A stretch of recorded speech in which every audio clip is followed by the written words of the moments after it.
Tengan todos muy buenas tardes. Bienvenidos una vez más a nuestro espacio sagrado de los sábados. Con ustedes, la voz líder, John Molina. Bueno, antes de iniciar, vamos a hacer lo que sabemos hacer, convertir este estudio en algo sagrado. Y lo hacemos con la tefilá. Parejú Adonai Amorá, Parejú Adonai Amorá Leolam Pae, Baruch atah Adonai, Eloheinu melech haolam, Barakatanu betorah Amim, Barakatanu betorato, Baruch atah Adonai noten Torah. Amén. Bendito eres tú, Señor nuestro Dios, Rey del universo, que nos ha dado los mandamientos y los decretos, estatutos, que nos has hecho, Señor, acreedores de tu santa Torah, que durante estos minutos que tenemos para estudiar y reflexionar sobre ella, haya sabiduría, haya revelación y hay una dimensión de conciencia diferente en nuestras mentes y corazones. Amén y amén. Amén. Hoy iniciamos un nuevo libro, Rumanán. Iniciamos el libro de Baikra, que ha sido conocido en el mundo occidental como Levítico, porque habla de muchas leyes para los levitas, pero no es así en la mente del Creador, ni en la mente de los grandes sabios. Al igual que Shemó no significa hecho, no significa salida de Egipto, no es el énfasis. Shemó habla de identidad y Baikra habla de un llamado especial, ¿no? Y por ahí vamos a empezar. Todo libro de la Torá transmite una enseñanza clave. Génesis, individualidad, el libro de las individualidades o de Keter. Shemó, libro de Jodmá, el libro de salir de la esclavitud y mantenerse fuera de las garras de la esclavitud. Y Baikra, el libro del entendimiento, el libro del orden. ¿Ok? El estudio de este libro va a hacernos comprender cómo mantener el orden. Y quiero empezar puntualmente por algo que no quedó bien expreso en las últimas clases,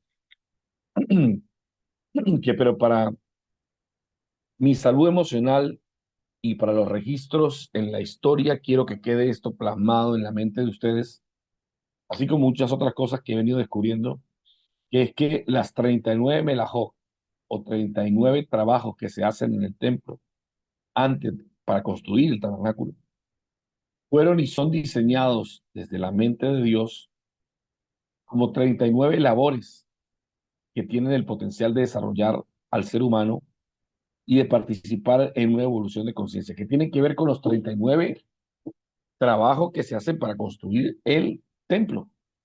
Es así que cocinar, bordar, tejer, fundir, sembrar, hilar, lavar, representan trabajos. Todo lo que está fuera de esos trabajos, de esas 39 melajot, no producen evolución de ser humano. ¿Ok? No producen. Es muy importante que a veces despreciamos el trabajo que estamos haciendo. Simplemente pensamos que es un trabajo inferior. Y eso lo he visto yo durante muchas veces a mucha gente que ha estudiado y es profesionista o profesional en su país de origen y cuando llega a otro país está haciendo un trabajo para el cual no estudió y piensa que está por debajo del umbral de su potencial. Y lo que no sabe es que tal vez ese trabajo es necesario para escalar en la cima de la perfección de su alma. Y lo digo porque hace muchos meses atrás, y esta paracha fue para mí central en ese momento, comprender que Baikra habla de un llamado, ¿no? Y se llamó Dios a Moshe, y Moshe siempre representa la conciencia. En los sabios más profundos de la Torá, Moshe es la conciencia, que es llamada de una manera personal de parte del Eterno para despertar. Es la conciencia que mueve a todos los otros trabajos. Y encontraba una señora que trabajaba de housekeeping, que no tiene nada de malo trabajar de housekeeping siempre y cuando la persona entienda que ese trabajo es parte de la purificación de su propia alma.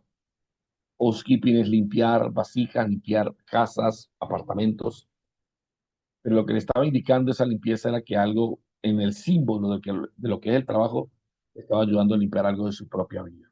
Y así que no hay trabajo. Por extraño, difícil, que si no está entre las 39 melajot, las 39 trabajos, entonces debe revisarse la persona, porque seguro que no está construyendo nada en su vida, no tiene una recompensa. Bueno, pero todos esos trabajos tenían el objetivo a entrar a este libro maravilloso de Baikra, que es el libro de la Biná. En hebreo se dice el libro del entendimiento. Quien logra entender las cosas y ordenar el caos interno, porque es pura orden, hace esto, hace aquello, limpia aquello, pone aquello, es puro orden. Solo que a veces es muy pesado estudiarlo para mentes que no, que no respiran nada de espiritualidad, ¿ya? Y lo sé porque en algún momento de mi vida también estuve así y era pesado. Hoy es un desafío volver a leerlo porque cada vez se encuentra uno más elementos para asistir la cabeza, asistir la mente, para no caer en desorden. Y empieza así, Baikra, con eso vamos a entrar, Baikra, y llamó. Hay un elemento importante porque en los primeros 5 capítulos van a hablar de los sacrificios. Hay 5 tipos de sacrificios, hay 5 tipos de corbán que se presentan ante el Creador, ¿sí? Y aunque podemos hablar de cada uno de los corbán por separado, convertirlo en una sola clase, hoy quiero hablar de lo que es dos cosas. El corbán hatá, ¿sí? Que es, ay, ya va que se me está despegando. El corbán hatá, que es el sacrificio por el pecado, hatá, digamos que es hatá, por el pecado de culpa. Al corbán shalamín, que es el sacrificio de paz. Está el sacrificio de Mijá, de la mañana, que no era un sacrificio como tal. El olá, y bueno, y otro sacrificio, no recuerdo el orden que estaba diciendo, ¿no? Pero hoy vamos a hablar de algo muy importante. Primero, vamos a empezar a estudiar esta paracha por la palabra Baikra. Esa palabra, Baikra, está escrita con una alef pequeñita en la Torá, una alef pequeñita. Esa alef pequeñita es como que cuando llamó Dios a Moisés, Moisés en su gran humildad, como cuando yo le digo, llamo a Miguel, para Miguelito, cualquiera que lo conoce le dice Miguel, o no sé, o como que yo le digo a usted, Rumán, o algo así. Es muy, el dueño del universo llama por su nombre y llamó. No fue que lo mandó, no fue que se lo encontró, no, lo llamó, lo llamó. Y ahí hay muchas cosas importantes para hablar solamente de ese término, llamó. Cuando Dios llama a una persona, lo llama por su nombre. ¿Ya? Baikra. Pero aparece con una ala pequeña porque Moisés quería hacer la distinción, que no dijera Baikra, sino Baikar, Baiker, que significa y se encontró. Como que Dios andaba paseando y se encontró, pero lo hizo por petición de Moshe, que Moshe era muy humilde, muy, muy humilde, ¿no? Por lo tanto, esta distinción nos hace pensar que la vasija de la conciencia que se requiere para ser llamado de Dios requiere sencillez, ¿ya? Requiere un dominio en una de las pasiones más grandes que controla el ser humano, que es el orgullo.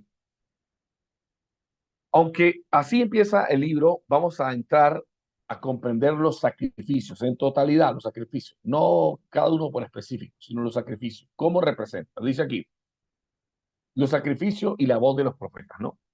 Vamos a hacer una reflexión profunda de lo que significa la palabra korbanot, ¿no? La palabra korbanot no significa solo sacrificio, también significa conexiones.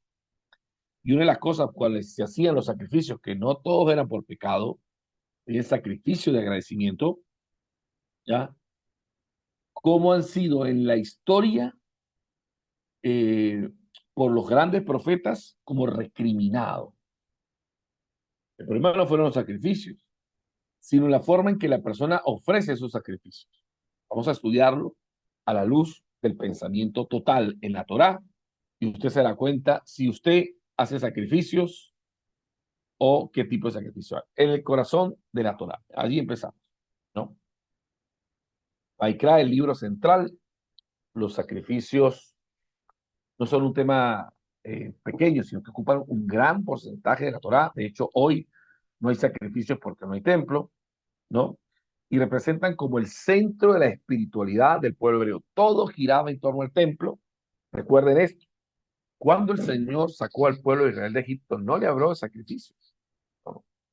De hecho, Maimónides, Rashi, grandes exégetas dicen que los sacrificios fueron por cuestión del pecado del becerro de oro, porque había todavía una mentalidad hebrea que estaba apegada al sacrificio y que soltar eso no fue inmediatamente, pero que el símbolo, esto es Torah evolutiva, ¿sabes? Esto, aunque lo han dicho, aunque lo han dicho grandes exegetas, hoy lo vamos a encontrar, grandes personalidades del mundo hebreo, hoy lo vamos a encontrar aquí en la voz de los profetas a lo largo de la Taná, algo del pensamiento de las Sagradas Escrituras. O sea, los sacrificios nunca fueron, el sacrificio de animales, ni de sangre de animales, nunca fue el objetivo central de la Torá. Fue por causa del becerro de oro y incluso el el Mizcán, era un instrumento sagrado para que todas las conciencias se unificaran en un objetivo en la tierra.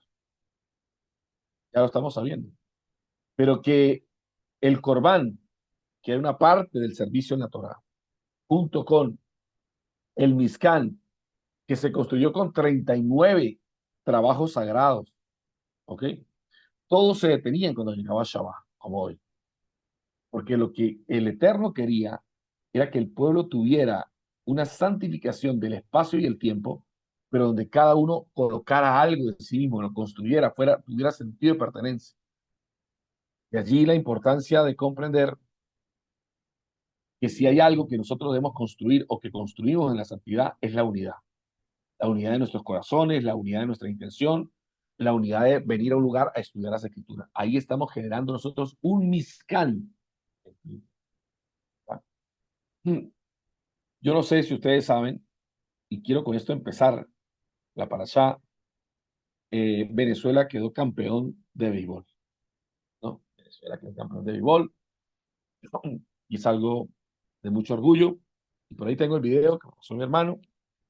Se ven al final, perdón, al iniciar el último partido, todos tomados de la mano orando, todos, todos, diciendo, Señor, hemos vencido a este gigante, tú nos darás la fuerza y la cosa, ¿no? A mí me parece eso fabuloso, porque ahí se alcanzó el principio de la unidad. Era un pueblo que estaba unido. Y nosotros sabemos que no hay nada más poderoso que la unidad. Cada vez que yo veo un pueblo que está unido, es un pueblo indestructible. Pero la excusa de esa unidad, ¿sí? No era el campeonato. Era, sea que perdamos, sea que ganamos, la gloria te la vamos a dar a ti. Y todo se combinó en eso. Qué importante. No sé si usted logra comprender la importancia de la unidad. ¿Ok? La unidad. Aunque estamos separados físicamente, estamos en unidad en el espíritu. De hecho, Pablo y los grandes escritores el Nuevo Testamento también gastan muchísimo tiempo hablando de eso, ya que también podemos decir que desde la destrucción del segundo templo, hace casi 2000 años, el servicio al templo se ha cesado, ¿no? Y ha cesado por muchas razones, ¿no? Ha cesado porque no hay templo, ha cesado porque, desde mi punto de vista, lo que he aprendido de los sabios, no va a haber más templo, no va a haber más templo, por lo menos de algunos sabios. Otros dicen que innegablemente sí va a haber templo. Yo no pienso que va a haber templo, porque sería un retroceso histórico, sacrificio de animales, ¿no? Y Maimónides dice que ese sacrificio de animales fue solventado por algo mayor, se llama la Teshuvá. Ahora vamos a ver si eso era verdad lo que decía Maimónides, a la voz de los pensamientos de los profetas. Ok, vamos a empezar con la crítica de los profetas acerca de esto. Y es una tradición que se sostuvo en el tiempo, ¿sí? Dice aquí, lo verdaderamente extraordinario es que esta crítica no fue una voz aislada, o sea, no se dijo una vez cada 300, no, cada profeta, cada gran hombre de Dios plasmó su pensamiento con respecto a los sacrificios de su generación. ¿Sí? Por ejemplo, el primero, el profeta Samuel, el primero de todos en alzar la voz. ¿Recuerdan la frase cuando le dijo a Saúl? Le dijo, inauguró la tradición crítica del pueblo que cumplía los ritos, pero desobedecía la voluntad de Dios. Cuando le dijo a Samuel, se satisface Dios más de la grosura de los carneros que de la obediencia. O sea, Samuel estaba claro. O sea, no es la grosura de los carneros lo que trae el favor y la gracia de Dios, sino hay algo mayor, ¿ok? Hay algo mayor. Amós. Muy bien. Se puede atacar la leche que se ataca. Amós, Oseas, Isaías y Miqueas, profetas del siglo 8 antes de la era común, denunciaron la hipocresía ritual, ojo, con palabras de fuego. Y Jeremías, la voz más radical, el más radical de todos Jeremías, llegó a cuestionar los sacrificios, formaran parte del plan original de Dios en el hecho. Y ahí es donde sacan Maimónides la idea. Ojo, estamos entonces sosteniendo que los sacrificios, hoy por hoy, tienen otra visión y nosotros debemos comprender que estudiando Levítico, cuando estudiamos los sacrificios, tenemos que estudiar otra cosa y no simplemente rituales aislados en el tiempo como de manera histórica, no. Había allí un código eterno que era el código que me mantenía, que me debe mantener hasta el día de hoy, con el entendimiento biná que se desarrolla con este libro, en no pecar o en mantenerme en orden, en sacralidad. Vamos a estudiarlos entonces cada uno de las voces de los profetas y así entramos. Primero, Samuel. ¿Qué dice Samuel? Samuel dice lo siguiente. ¿Acaso Dios se complace en holocausto y sacrificio? ¿Se acuerdan cuando le dijo a Saúl? ¿Sí? Cuando le dijo, ¿qué es ese bramido de vacas que escucho? Y dice, no, que el pueblo perdonó mejor para ofrecer el sacrificio al Señor. ¿No? Y viene la famosa frase de Samuel. ¿Quién fue Samuel? Después de Josué.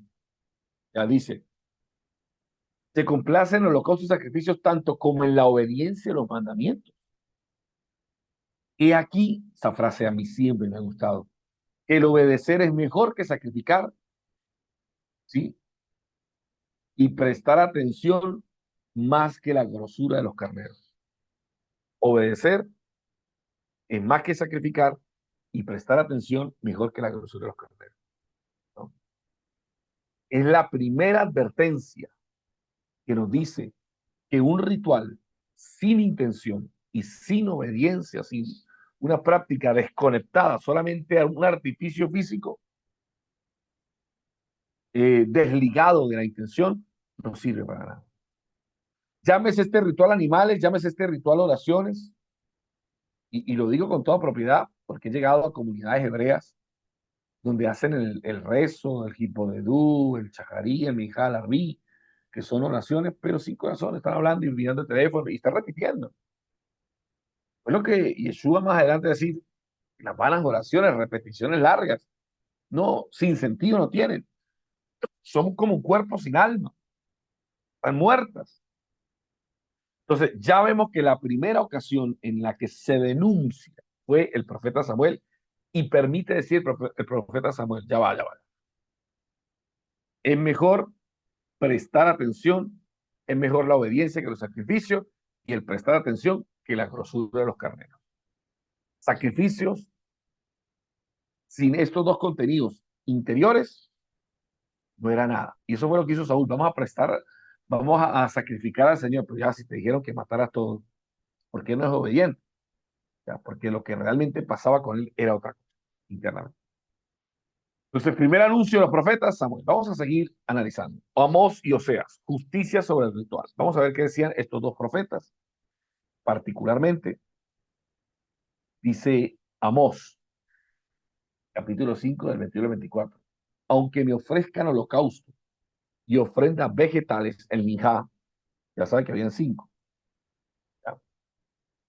No los aceptaré, dice el Señor.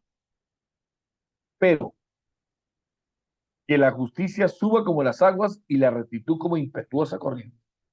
O sea, no quiero holocausto, quiero justicia social y quiero rectitud entre ustedes. Y hay prácticas más modernas de sacrificio, ¿no? Yo escuché una vez que una señora se iba de rodillas de aquí de San Cristóbal, de donde yo vivo, hasta Táriba, arrodillada, llegó sangrentada. No quiere su sacrificio. Vamos a ver más adelante lo que decodifica el rey David, ¿no? El hombre que llegó a decir, quiere entrar en el monte santo. ¿Cuál es el sacrificio que realmente el Señor pide? El sacrificio de alabanza, ¿no? De gratitud, salamín. Vamos a ver. Entonces, Amós nos dice, no quiero tu sacrificio, quiero justicia. En la otra Samuel está diciendo obediencia y prestar atención. Aquí, justicia y rectitud. ¿Ya? Y dice, Dios rechaza el culto desvinculado de la justicia social. Si yo le robé a alguien, Jabbe Shalina, perdón, hice esa comparación, estoy débil en la cabeza.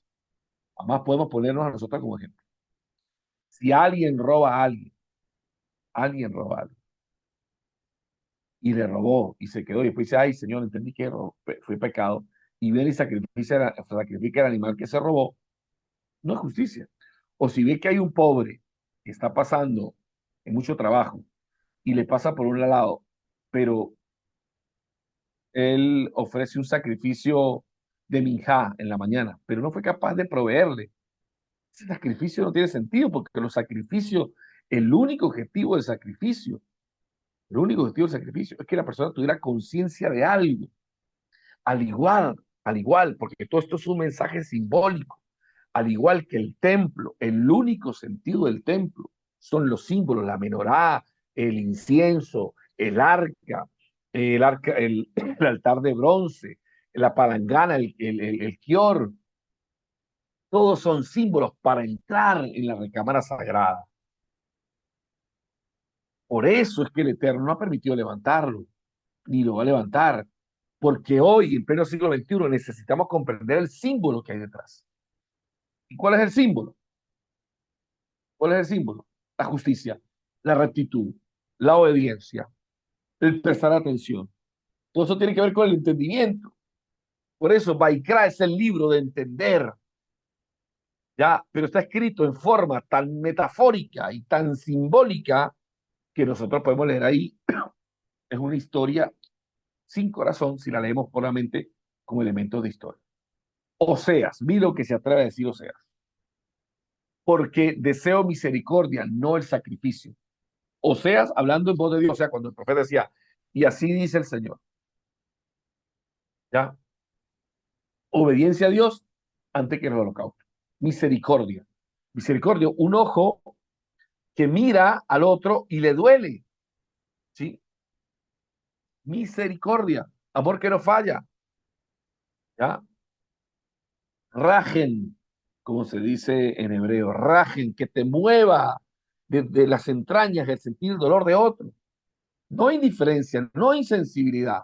Por eso faenaba el animal delante de él, para que la persona viera el animal faenado. Yo tenía que pagar por este pecado, esto que hice tenía que haber muerto yo. Entonces, ¿qué pasó con el tiempo? Que la persona pecaba, iba y sacrificaba. E incluso voy a decir, este animal, hoy voy a pecar y voy a preparar este sacrificio para mañana. ¿Ya? O sea, técnicamente estaban haciendo mal, pero estaban haciendo un artificio legal para pecar. O sea, revela el orden de prioridades divino. Escuche bien, la bondad interpersonal precede al acto ritual. También lo habló Jesús. La bondad, la misericordia. Si te encuentras que vas a dar ofrenda y tienes algo contra tu prójimo, ¿ya? Esto es ética hebrea. Ve y ponte a cuentas con él, arréglate, ten un ojo de misericordia, paga lo que debes y después sí, ven y trae el ritual. No es que hagas una cosa sin dejar de hacer otra. Para ese momento todavía se podía hacer. Ya sin templo, no. Sin templo está el mandamiento, la intención del mandamiento. ¿Cómo vamos hasta allí? ¿Tienen preguntas? Yo sé que aquí hay preguntas. Y siempre surge alguna pregunta, Miguel, porque sé que esto es un trabajo escabroso, porque hay mucha gente que cree que como los sacrificios, con mucho respeto lo digo, no, ya Jesús hizo todo por nosotros. No, señor. Mm, mm. Hay una serie de pecados que no tenían provisión en la Torá, pero los que tienen provisión en la Torá, sí usted tiene que repararlos, sí usted tiene que presentarse al Creador. Eso es interpretación, es hermenéutica católica, para dejarte sin la responsabilidad de reparar nada. Entonces lo que hay ahí es una licencia, ojo, muy extraña, dudosa, para que tú dejes todo a que lo repare alguien sin orden, ¿eh? Entonces, o sea, revela que el orden de prioridades divino, la bondad interpersonal, precede al acto ritual. No es una abolición, sino una jerarquía. ¿Ok? No sé si alguien tenía preguntas, pero es importante en este tema que usted entienda que los sacrificios nunca fueron en la mente de Dios el instrumento, el sacrificio animal. De hecho, más adelante vamos a verlo. El sacrificio era, ahí viene la palabra korbanoj, que significa reconectar. O sea, cuando una persona presentaba el sacrificio, se conectaba con Dios, porque había un elemento de duda. Siempre estaba Malek presente, de duda, pensando que es mi propia fuerza o me descuidé y no hice lo que tenía que hacer. Había que presentar un elemento de conexión con Dios. ¿Ok? Ya que no veo que nadie pregunta, sí. Ahora, es importante entender que Samuel, Amós, Oseas, Samuel nos dice obediencia, prestar atención. Amós nos dice justicia social y rectitud. Oseas nos dice misericordia y bondad. Vamos a ver qué dice el que sabe mucho de esto, el rey David. El rey David, que pecó y pecó profundamente y entendió. Salmo 50, 12 a 3. Dice, si yo tuviera hambre, no te lo diría. ¿Acaso como la carne de los toros o bebo la sangre de los machos cabríos? El mismo Señor hablando. O sea, Dios no necesita ni ofrendas ni sacrificios. No está necesitado nada de eso. Entonces, ¿para qué lo hacemos? ¿O para qué se hace? Era un símbolo. Era no necesario hacerlo. Pero en el 51, del Salmo 51, 17 al 19, usted sabe, el que sabe el Salmo 51 sabe de qué le está hablando. El Salmo 51 lo escribe David, rogando por Rajen, por misericordia, después de lo que había hecho, el pecadillo aquel que había hecho. ¿Usted sabe cuál es? Y dice, los sacrificios de Dios o para Dios son el espíritu quebrantado y el corazón contristo y humillado. No despreciará al Señor. Un espíritu que quebrantado, que entiende, dice, sí, cometí un error. O sea, que no está omnibulado por el orgullo, la soberbia, la arrogancia. Porque ya vamos a ver qué pasa, particularmente cuando la persona comete un acto, incluso por ignorancia, ¿sí? ¿Qué pasa en su psique? También los sabios nos han dicho esto, ¿sabe? No es algo que yo me he inventado. Pero el que sabe de esto, que es el rey David, decía, los sacrificios a Dios son un espíritu quebrantado. Ustedes saben que, ¿cómo le dice Dios a David, no? El dulce cantor de Israel. En Oseas dice, en el libro de Oseas dice, voy a levantar el tabernáculo caído, no de Moisés, sino de David. O sea que ese es el tabernáculo que el Eterno quiere. Corazón contristo y humillado, ¿ya? Y eso solo es posible cuando el salmista David vuelve a decir, la semana pasada lo dijimos, ¿quién entrará en tu monte santo para adorar? El limpio de manos, puro de corazón, que no ha elevado su pensamiento a cosas vanas. Salmo 17, Salmo 24. ¿Ok? Dice, los salmos completan el cuadro. El verdadero sacrificio es interior. Es interior. Es que algo dentro de ti te mueva, que es tu alma, no tu nefesh, no tu parte animal, que te mueva tu Moshe interno, tu conciencia, cuando el Eterno te llame, te mueve tu conciencia. Ah, hice algo, me llamó el Señor. ¿No? Ok, La contrición sincera vale más que cualquier ofrenda material. ¿Estamos de acuerdo con eso? Todos estamos de acuerdo. De nada le sirve a la persona presentar un sacrificio y al salir de ahí volver a hacer lo malo. Entonces no cambió nada. Lo que hizo fue un parapeto. Alguien me enseñó una frase muy bonita. Dice, a veces hay alguna gente que cree que porque peca y reza, empata. ¿No? No, no, eso no es posible. ¿Ya? Pero hay gente que cree eso. Volvemos. Voy a hacer la pregunta. A ver, voy a hacer una pregunta a ver,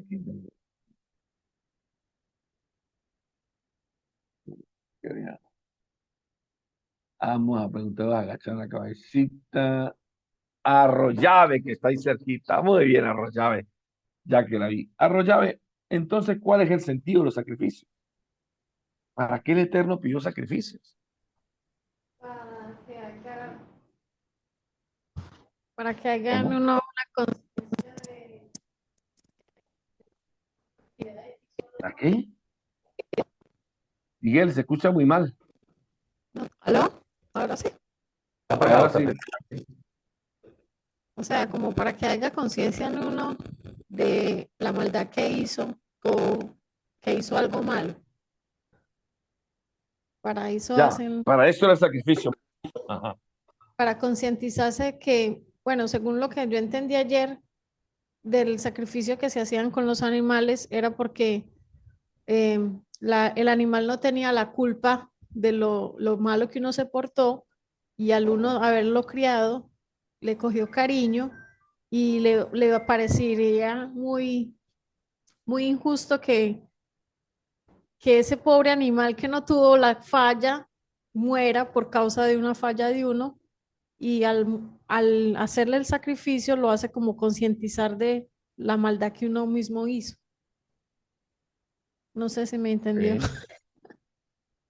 No, sí, claro.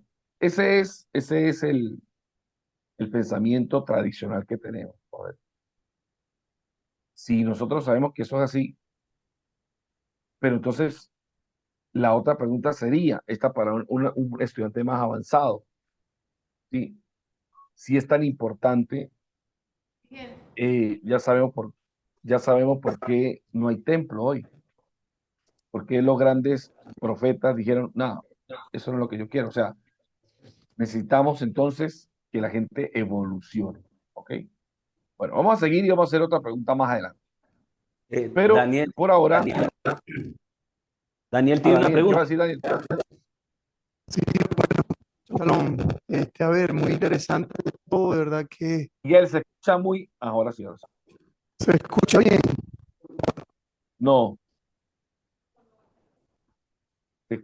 yo creo que no hay Sí, que sí. mover mucho el micrófono.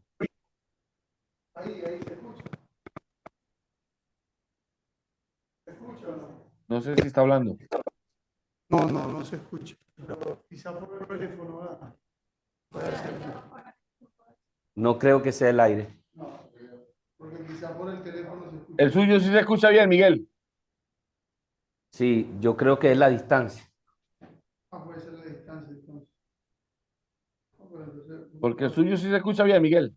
Sí, yo creo que es la distancia. No se pase de para adelante, Daniel. Pero ahí se escucha. No, así lo conectas, hay feedback. Si me Claro, desconecto. pero entonces tienen que cancelar los otros. Ah, me salgo. Ah, porque hace eco. Claro. Y entonces, ya preguntó que se pase para adelante ese muchacho. ¿Dónde es la cuestión? Ahora sí me escucha, ¿no? Ahora Ok, sí. no, me parece muy interesante lo de este libro de Vallicrá. Y ahora que hablas de un simbolismo, ¿por qué? Porque cuando tú haces referencia de que este libro es un tema de entendimiento, no vamos a ver solamente algo de ritual, Y bueno, la pregunta que se dirigía a llave, muy interesante, pero yo lo que veo es que a veces no podemos ver esto desde un sentido de culpa, porque había sacrificios que eran por la culpa y había sacrificios que no solo eran por culpa, ¿no? Entonces, claro, cuando nos involucramos en ser un Mizcán o ser, digamos, una vasija para recibir las cosas sagradas, tenemos que, sobre todo, tener un entendimiento de las cosas espirituales, sin quitarle el valor a lo ritual tampoco, porque tampoco quiero llegar a ese punto, porque a veces la teología, cuando es extremista, o se amarra mucho al ritual o lo suelta por completo, ¿me entiendes? Entonces necesitamos no dejar el ritual, porque en realidad lo que tenemos es un entendimiento, lo que tú decías, y una conciencia para entender estas cosas, pues, estas cosas espirituales, ¿no? Entonces me llama mucho esto la atención porque, claro, cuando cada vez que me acerco a un tema sagrado, lo hago desde estos dos puntos de vista de que Vallicrá significa un símbolo, pero también una conciencia. Muy bien. Aquí la doctora Miosotis nos dice algo muy interesante. Dice, en Baikra se describe cómo los sacrificios eran una forma de acercarse a Dios, por supuesto, tradicional. Muy bien. Y obtener perdón por los pecados. Sí, por supuesto. Y una vez al año por los pecados Yom Kippur. Excelente. Yeshua cumplió con el propósito hoy, con este propósito hoy. Ok. Yeshua nos llama a ofrecer nuestros sacrificios como sacrificio vivo, santo, agradable, aceptable. Bueno, sí. Es más bien el apóstol Pablo que llama a eso. Presentar nuestro cuerpo como sacrificio vivo, santo y agradable, que es nuestro culto racional, racional, de la mente, no nacional. Nuestro culto racional, de la razón, de poner que en, a un lado nuestros intereses desmedidos, nuestros placeres momentáneos, ese es nuestro culto racional. Racional no de razón, de raciones, racional de la razón, ¿ya? De quitar nuestros intelectos, que son de alguna forma formas de entender la vida para mi placer, desde la razón entender, ya va, esto no me conviene, esto sí me conviene. El único sacrificio vivo que se presenta todos los días, porque los sacrificios tenían que ser muertos. ¿Ok? Muy bien. Este significado entrega total rendir nuestra voluntad. Perfecto, de acuerdo con la Jefrou.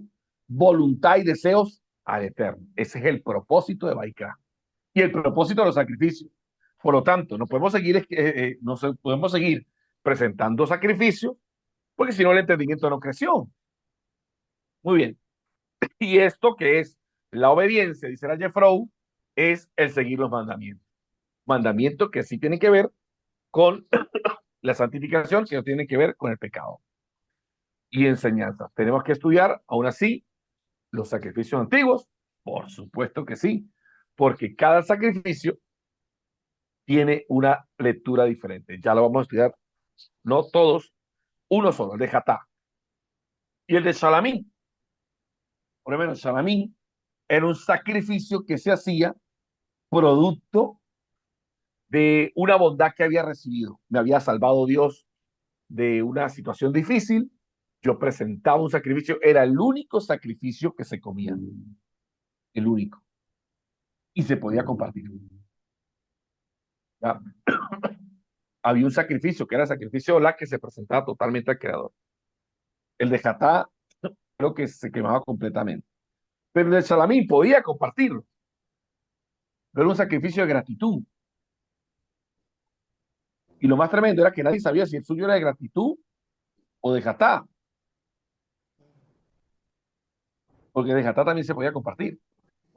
Entonces usted podía estar allí y lo que hacía interesante era en el ritual lo que hacía la persona cuando ponía las manos en el carnero, en el buey, lo que fuera, y lo ponía y le hacía una transferencia de pecado, ese impacto, que era un impacto más psicológico, pues con el tiempo se fue desvirtuando.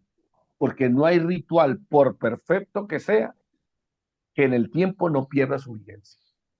¿Ok? Eso pasó con los sacrificios en el templo. Quiero decir.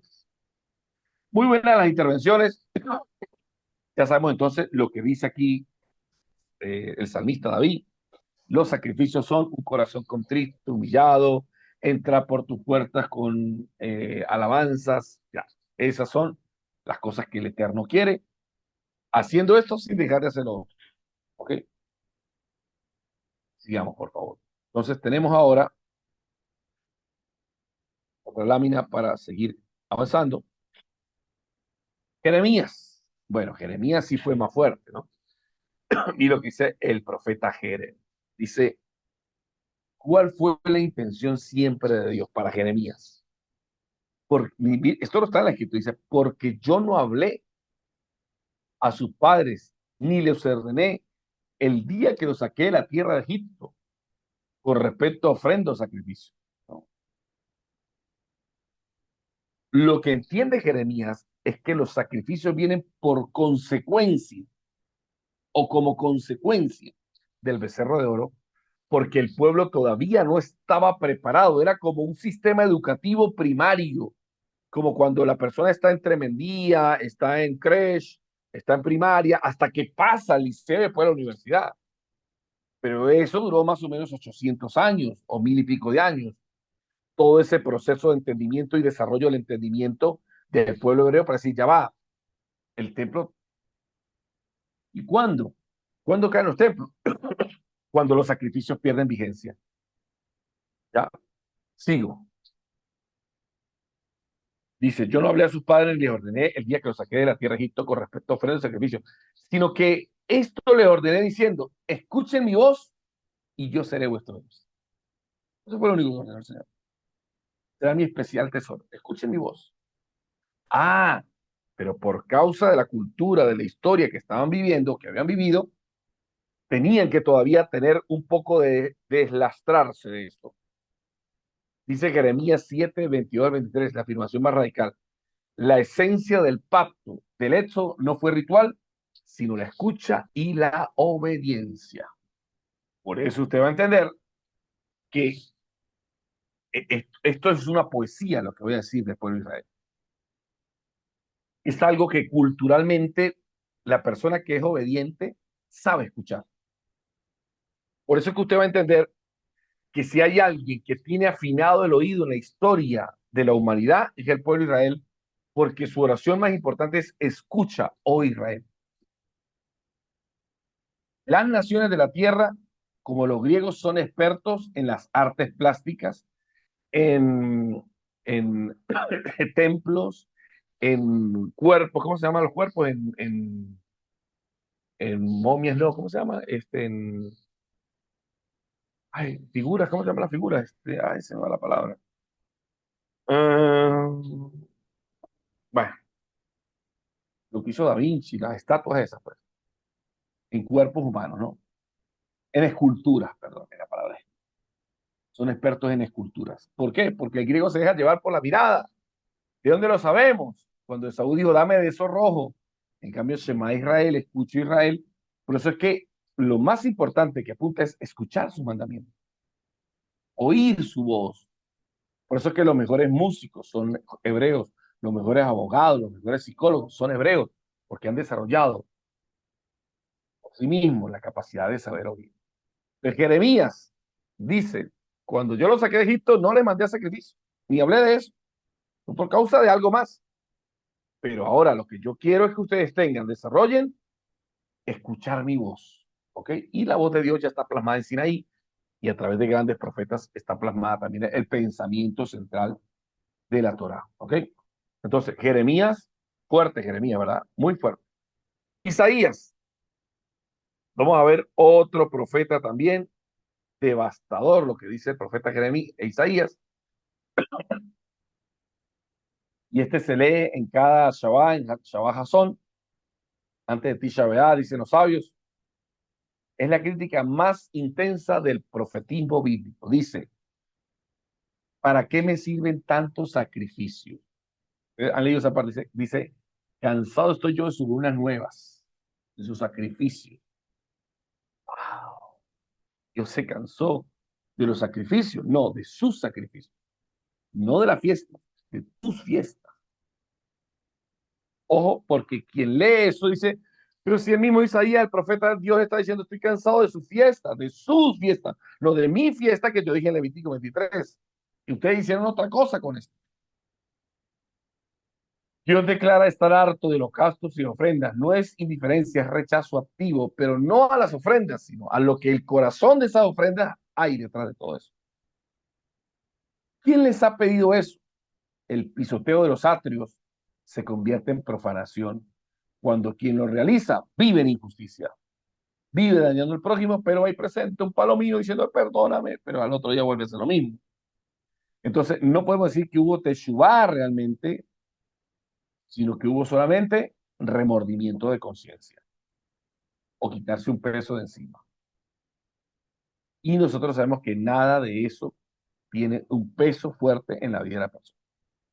Su incienso es detestable. El rito bello y fragante se torna en abominación cuando lo ofician quien oprime el vulnerable. Por eso dice el proverbio, dice, los sacrificios, ¿cómo es que dice? Sí, el sacrificio del malvado me es abominación. Ah, perdón, las oraciones del malvado me son abominación. Y nosotros sabemos que la oración tenía que ver con el olor fragante, ¿sí? Porque nuestras oraciones suben como olor fragante. O sea, hay sacrificios que no tienen que ver solamente con animales. Hay sacrificios de, literalmente, corbanó, conexiones, de quitarme de ciertas cosas que me impiden avanzar porque me quedo atrapado en, en deseos momentáneos, como decía la Jeffrou Miosotis, y entonces entrego mi voluntad a la carne, entrego mi voluntad a las pasiones del cuerpo, entrego mi voluntad a mis emociones o los pensamientos del siglo. Cuando mi voluntad está entregada y entrenada a los mandamientos, pues realmente sí estoy viviendo, porque ningún mandamiento es gravoso, ningún mandamiento trae daño para sí mismo, trae evolución de la sociedad y evolución del hombre. ¿Ya? Eso es lo que entendemos. Isaías, muy devastador, y una paradoja central aquí. Vamos a ver qué dice aquí. El pueblo fue criticado por obedecer la ley, no por desobedecerla. Esto es lo que hace extraordinaria esta corriente profética. Los sacrificios habían sido ordenados, ¿sí? Las ofrendas eran actos sagrados en un lugar sagrado y sin embargo despertaban la ira divina. ¿Por qué? Porque lo que hacían como sagrado por dentro estaba corrupto. Lo hacían simplemente no para conectarse con Dios, sino una licencia para seguir pecando. Ese es el problema del que va a la iglesia, reza y después peca, él cree que pata. No, el trabajo está interno entonces. Ya no hay sacrificios, pero hay seguir habiendo sacrificios pues nosotros. Sacrificio de no dormir tanto. Yo ahorita podría estar durmiendo y decirle cualquier cosa a Miguel. Usted podría estar en su casa, ¿sí? O en la playa tomando agua de coco allá en Palm Beach. No sé. Bueno, se me olvida donde siempre voy con Miguel, no me acuerdo cómo se llama. Ahí, con un coquito, con un agua, ahí podría estar. Pero ha decidido venir aquí. Está haciendo un sacrificio del placer momentáneo por encontrar ideas que le ayuden a mejorar su vida. ¿Ok? Muy bien. Seguimos. Los profetas no rechazaban el sacrificio. Vamos a ver entonces qué era lo que rechazaban. Importante, ¿eh? Ahorita vamos a tocar solamente un sacrificio, pero vamos aquí a terminar toda esta elucubración de pensamientos. Dice, es crucial entender que la crítica profética no era abolicionista, o sea, no buscaban con eso que no hubiese sacrificio. No, pues, de ninguna manera. Ningún profeta hizo eso. Ya porque el templo cayó es otra cosa, pero ninguno buscó eso. ¿Qué buscaba entonces?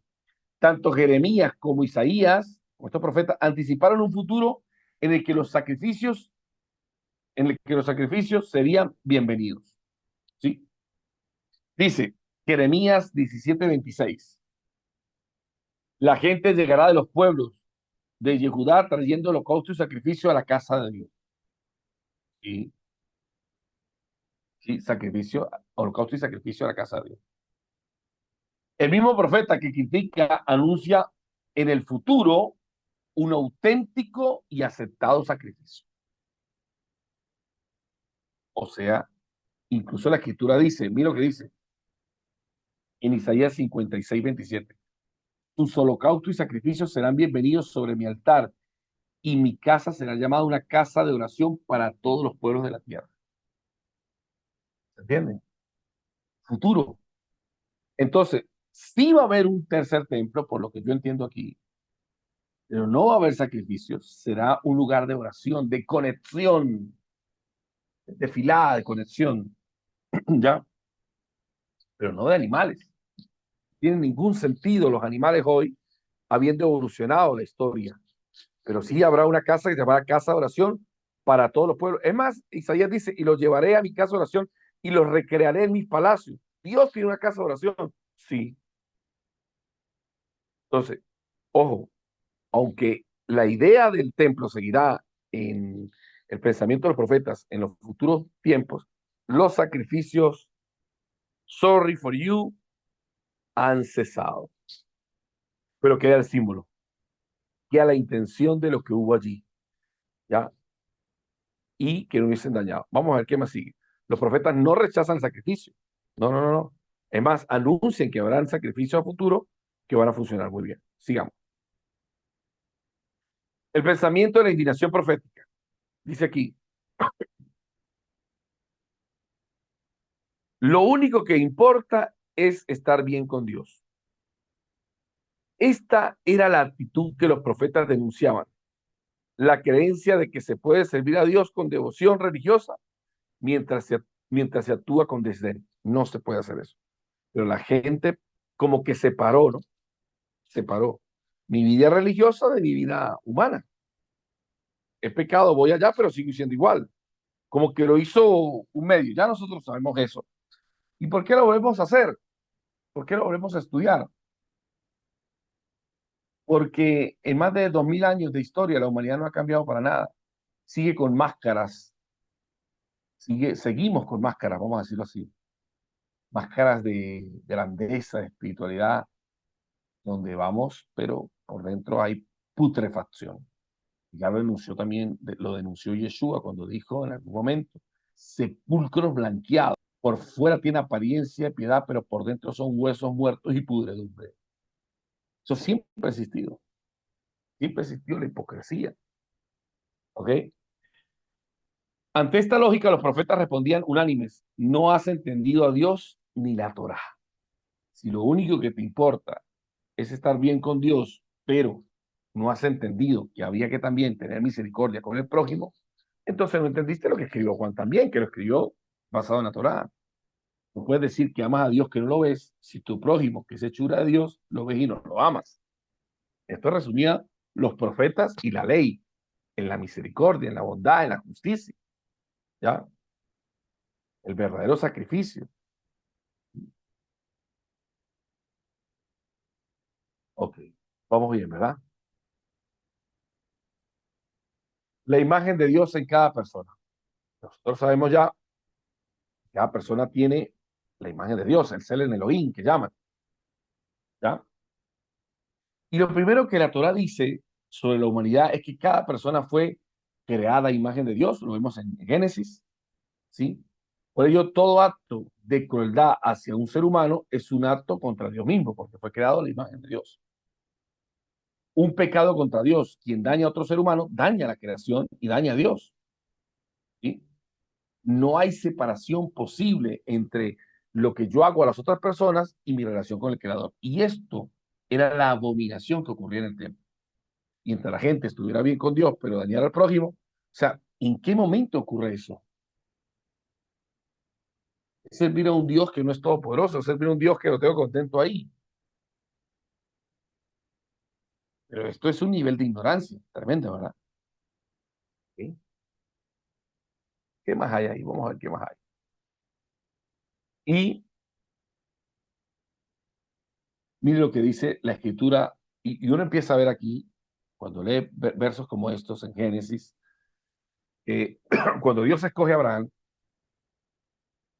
junto con Abraham está escogiendo el prototipo de hombre sobre la tierra que Dios quiere.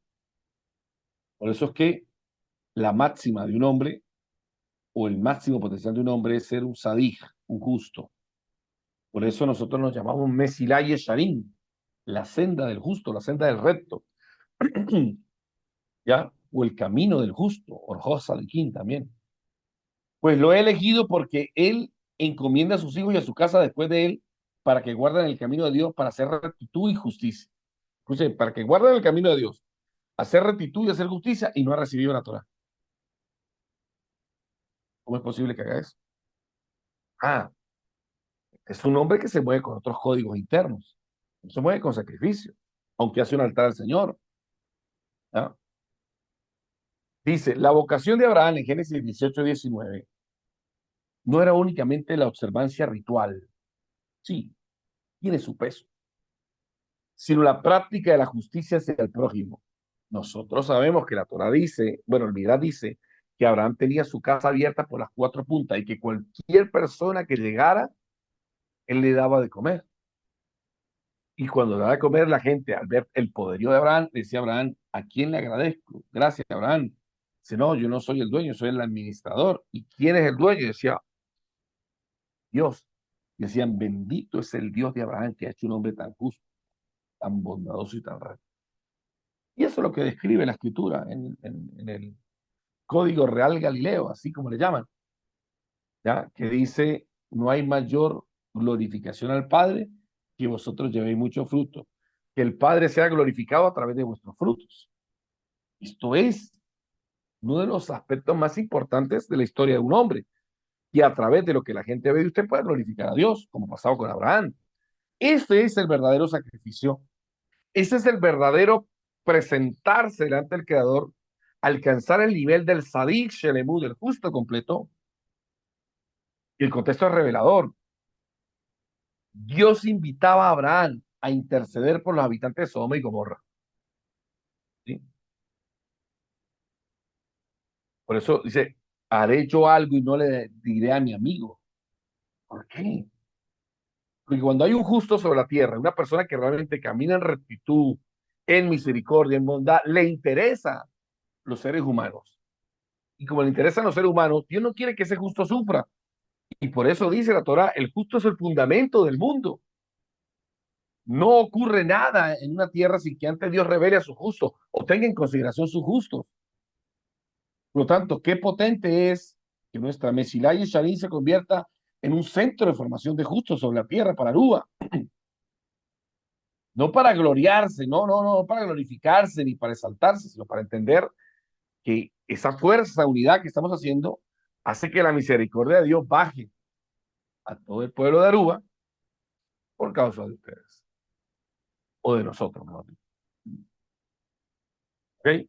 Entonces, la primera misión del pueblo hebreo, ¿cuál era? Ser un mediador. Siempre fue. Ser un hombre que fuera un ejemplo. Y eso lo han alcanzado muchos hombres. Claro, hay unos más excepcionales, hay otros mucho más grandes, pero muchos lo han alcanzado. Vaikra, el libro de los sacrificios y del amor al prójimo. ¿Por qué lo decimos?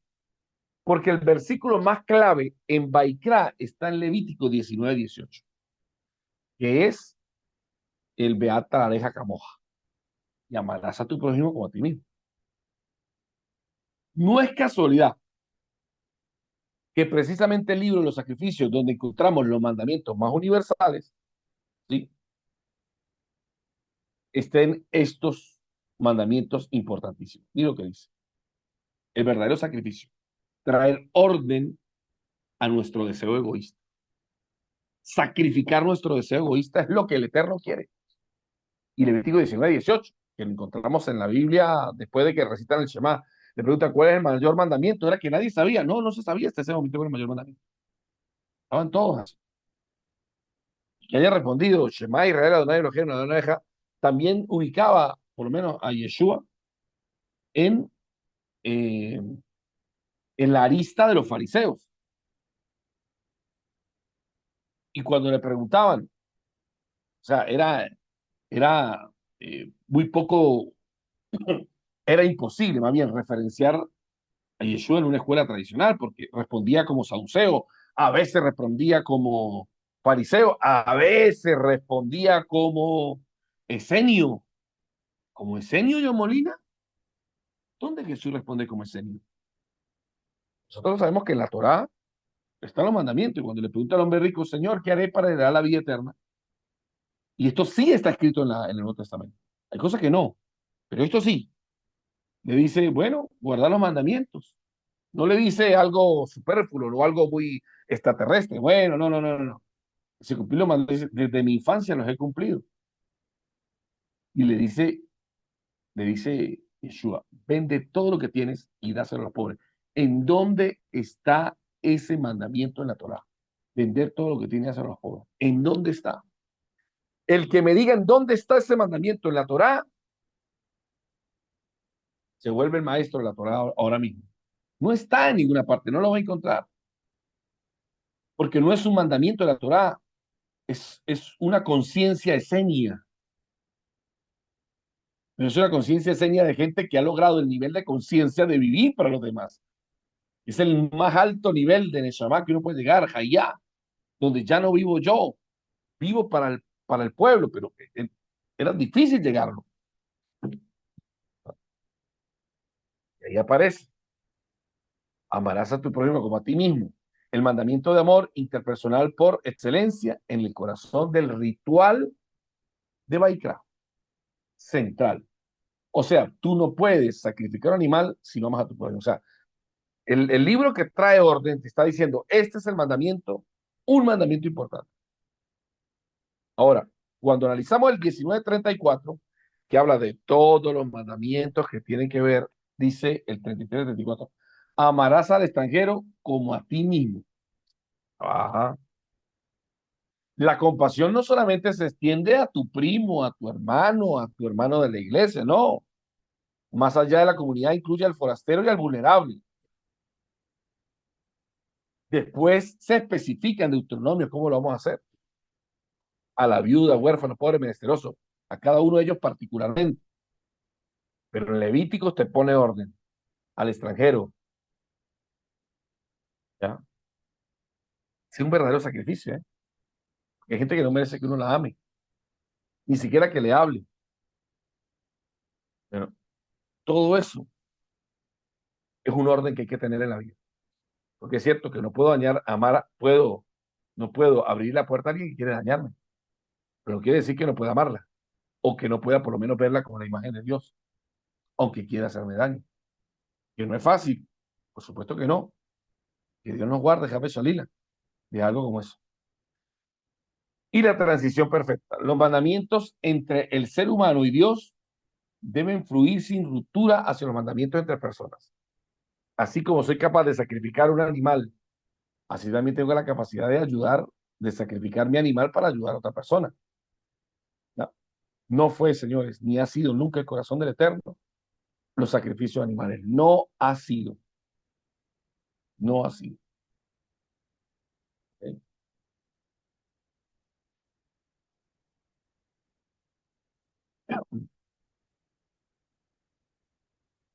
Seguimos. Los profetas como testigos de la contradicción, ¿no? Amós, lo que ya hemos dicho, Amós, Samuel, Amós, Osea, Isaías, Miqueas, Jeremías, fueron testigos de sociedades en las que la gente era puntual en el templo, pero corrupta en la plaza. Era perfecta en el templo, pero corrupta en la plaza. ¿Ocurre eso hasta el día de hoy? Sí. Hay gente que va a nuestra congregación que no parte un plato en la congregación. Yo he visto eso durante muchos años. Es la primera vez que lo veo. No, no es Mesías y Sanín. Mesías y Sanín, todos son santos. Todos. De verdad que yo veo a todos, son buenas personas, todas. Y tenemos nuestros recovecos, pero todas en esencia son trabajadores, de buenas familias, dando la conexión con Dios. O sea, que también esa es la esencia de los líderes, ¿no? De Miguel, todos los que colaboran. Ahí nadie está buscando nada, protagonismo, nada. Entonces estamos buscando es crecer, avanzar, limpiar nuestros corazones, servirle al Eterno. Yo, hasta donde yo sé, eso es lo que yo hago. Y como eso es lo que yo hago, veo en todo eso lo mismo. Entonces, dice aquí, ofrendas impecables, pero conciencias turbias, ¿no? Llevaban sus sacrificios con exactitud ritual mientras vivían de sobornos y corrupción. En el tiempo de Jesús fue peor, peor en el tiempo de Jesús. Una persona llevaba un sacrificio y el sumo sacerdote le decía, ¿dónde compraste esto? No, lo trae, me dice, no, este sacrificio no sirve. Tiene que comprarlo saliendo aquí, bajando, hay una persona a preguntar por él y se lo va a comprar a él, el sacrificio. Era un primo de él. Se volvió un ente corrupto, corrupto. Es tanto que dice que los sacrificios, Natán Ben Manasseh, dice, creo que fue Miguel el que me mandó ese estudio, no recuerdo quién fue que me lo mandó, que en un tiempo de 80 años hubo 250 sumos sacerdotes. Eran sumos sacerdotes, uno lo cambiaban por año, dos por año, de lo corruptos que eran.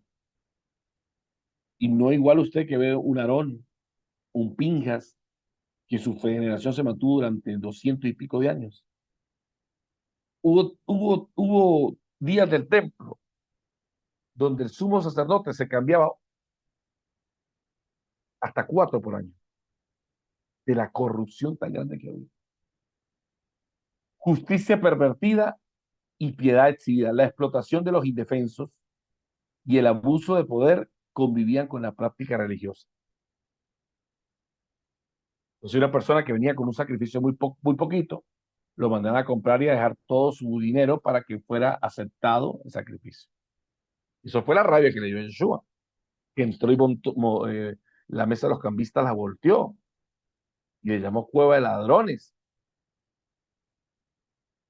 No a, a, a la Torá, ni a lo que había dicho la Torá, sino a los levitas que había en ese tiempo en su generación. Cuidado. Una contradicción peligrosa. Los profetas no la vieron como simple hipocresía, sino como una corrupción espiritual profunda que amenazaba el alma de la nación. ¿Y qué fue lo que llevó a la destrucción del templo? Ojo, si nosotros sabemos que la fuerza más grande es el Beata la deja camoja, el amor al prójimo, que destruyó al pueblo. El segundo templo se destruyó por Sinajinan. Cada vez que habían pecados detestables delante de Dios como idolatría, adulterio y asesinato, el templo se cayó. Era la mayoría de pecados, pero el segundo templo no cayó por idolatría, ni asesinato, ni idolatría, asesinato y adulterio. Ah. El segundo cayó por Sinajinan, odio gratuito. ¿Ya? Odio gratuito es odio a una persona en mi corazón, no le hago daño, pero tampoco le hago bien. Ya no había unidad. Por eso vino Tito y rompió, quebró el segundo templo. ¿Por qué? Porque cuando no hay unidad, ¿ya de qué sirve lo físico? Ya se ha destruido lo que era un caparazón, que vino Tito y lo derrumbó. Creo que vino Tito, el emperador Tito, sí. Ya. ¿Se entiende la idea? Bueno. Preguntas hasta aquí, señores. Preguntas, por favor.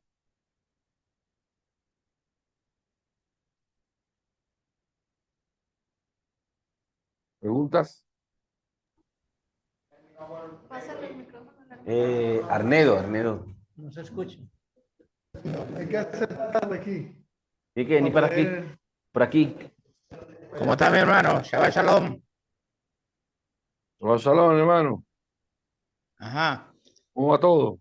Cuénteme. Que me extraña que no hayas hablado de Malaquías. ¿De quién? Profeta Malaquías. Malaquías. Sí. No, pero dímelo tú. ¿Qué pasó con Malaquías? Recuérdame. No escucho.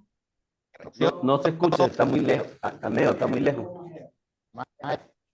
Él es el profeta que hace más hincapié en reprender a los sacerdotes, la ofrenda. la corrupción. Correcto, correcto, correcto.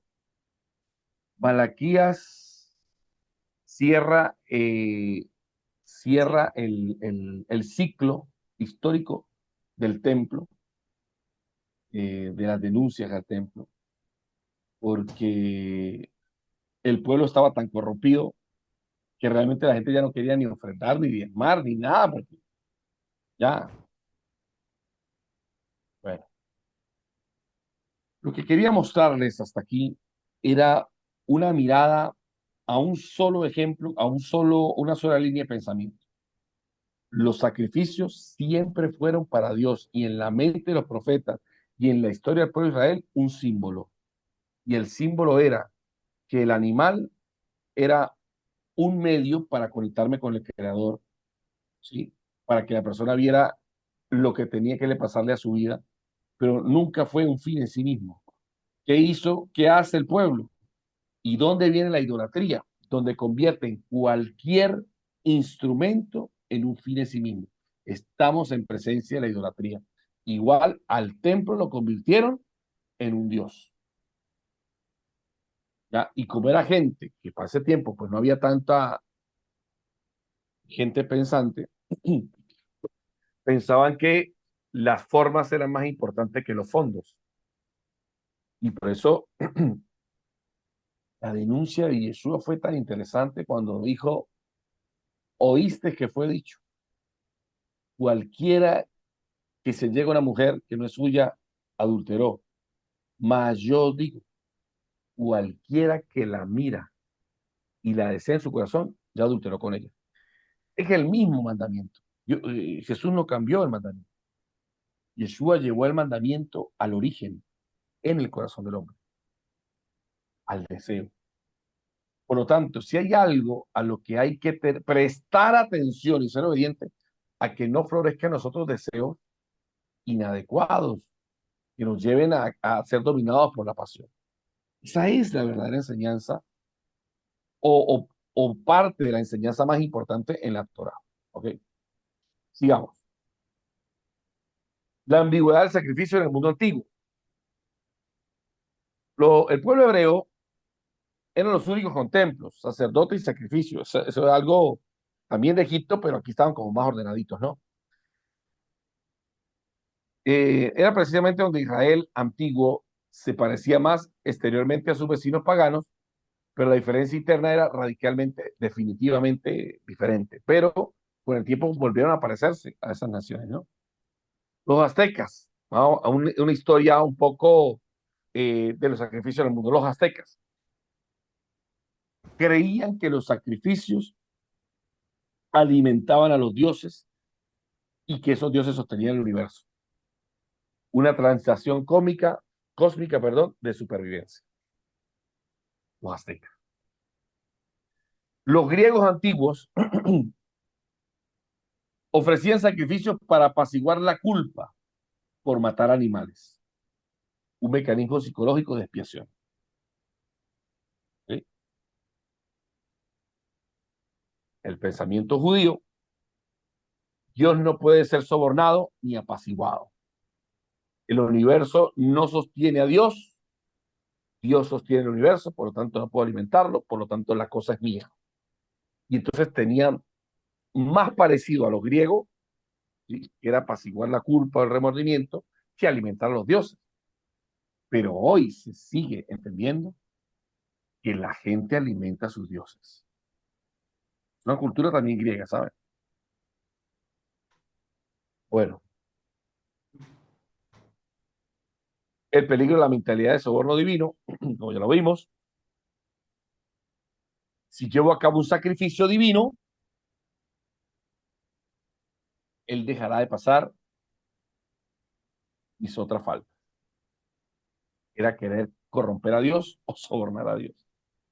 Este pensamiento advertía la tradición profética, transforma un acto sagrado en un acto pagano. Alguien me dijo a mí hace años, que vengo recordando, dos veces lo he recordado en esta clase, pero no lo había podido decir, voy a decirlo ahora. Dice que cuando una persona se bautiza, el problema cuando la gente se bautiza y se mete al agua, es que se bautiza, pero la cartera no entra con él en el bautismo. Por lo tanto, él se bautiza, pero su economía no se bautiza. Como una forma de decirnos, o sea, que el bautismo o la tevilá es una forma de nuevo nacimiento, ¿no? Entonces nacemos, pero nuestra economía sigue en oscuridad. Bueno, ¿por qué lo digo? Porque hay gente que todavía está en la Torá, pero se maneja con los códigos de la economía de la viveza, de la trampa, ¿ya? Entonces, no hay realmente un dominio de la Torah en su vida completamente, sino parcialmente, a las áreas que a él le conviene. ¿Ok? Entonces, ¿cuál fue el problema del pueblo de Israel? Que por hacer cosas sagradas con intenciones negativas, convertían el acto sagrado en un acto profano. ¿Ok?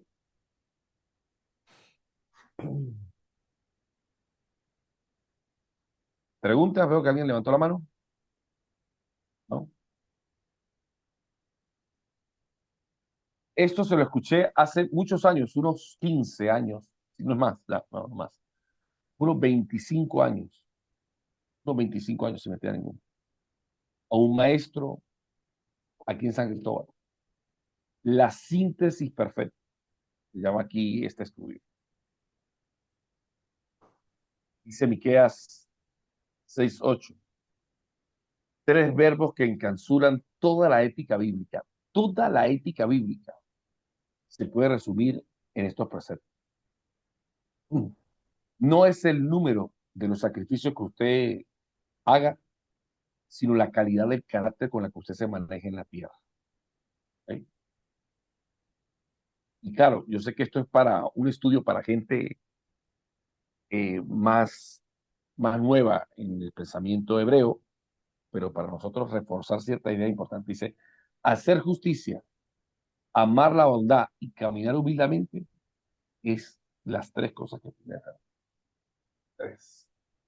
Te han dicho, oh hombre, lo que es bueno y lo que Dios exige de ti, hacer justicia. Pregunto, hacer justicia, ¿qué representa? Pregunto, Miguel, ¿qué representa hacer justicia? Dejo la pregunta. Sedacá. Ah, no ¿Solo sé. será acá? No, practicar lo, como dice, cumplir con los mandamientos, aplicar la justicia, estudiar las leyes, los mishpatín, los que son las leyes civiles. Civiles. Hacer justicia, que no dañes al prójimo. Que no dañes al prójimo. ¿Ah? Es hacer justicia. ¿Cómo? Escucho muy lejos, Miguel. Sí, tiene que estar más cerca. ¿Pero qué dijo? Mi hermano, para mí representa, es el nivel de ética del cumplimiento del mandamiento, o sea, amar al prójimo. En la parte ética, Sí, aplicar la justicia en todo.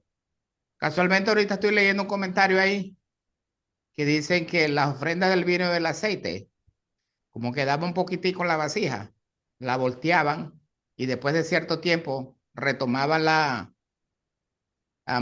juntaban todo lo que quedaban y lo llevaran al templo. Eso se llama persistir en la justicia. Para mí es eso. pues todos esos elementos que se ven que no hay que desaprovechar nada, es hacer justicia. Aunque nosotros relacionamos hacer justicia con hacerse de acá, también tiene que ver con el trato con el prójimo, de no dañar al prójimo, de llevar a cortes de justicia a una persona que está dañando a otro, de proteger nuestra vida de agresiones de otra persona. Eso es hacer justicia. Y para eso el pueblo de Israel siempre tuvo un Sanedrín o un grupo de sabios que legislaban. Pero también ahí incluye la palabra, porque recuerde, la palabra justicia en hebreo, Sadok, significa tanto justicia social, que es la justicia retributiva, como la justicia la justicia judicial, ¿ok? Ahí caben los dos términos. La justicia retributiva, que es ayudar al otro, ¿sí? Retributiva, y la justicia distributiva. Perdón, distributiva, ayudar al otro, y la justicia retributiva, a cada quien lo que merece, ¿ok? Es importante destacar que Miqueas resume esto y dice amar la bondad. Por lo tanto, no solamente se da acá, amar la bondad es constantemente procurar el bien de quién, de mi comunidad primero, de mi gente primero. ¿Ya? Y eso creo que es una alajá que la tenemos en el Nuevo Testamento, que dice, yo no puedo decir proveer primero para los de fuera que para los de mi casa. ¿Ya? Ese amar la bondad es realmente trabajar en que en mi corazón haya constantemente generosidad, no solamente estar en el nivel de recibir, sino también de dar. Y caminar humildemente con Dios es mantenerme en la conexión, no pensar que es mi fuerza, como dice Josué, Números 8, que no creas que es tu poder y tu fuerza el que te dio el éxito. Ahí hay una desconexión, sino que el Señor es el que te dio el poder y la fuerza para hacer la riqueza. ¿Ok? Entonces, tres cosas resume espectacularmente Miqueas en la síntesis perfecta de lo que espera el Eterno a nosotros, ¿ok? Basado en Baikra, ¿ok?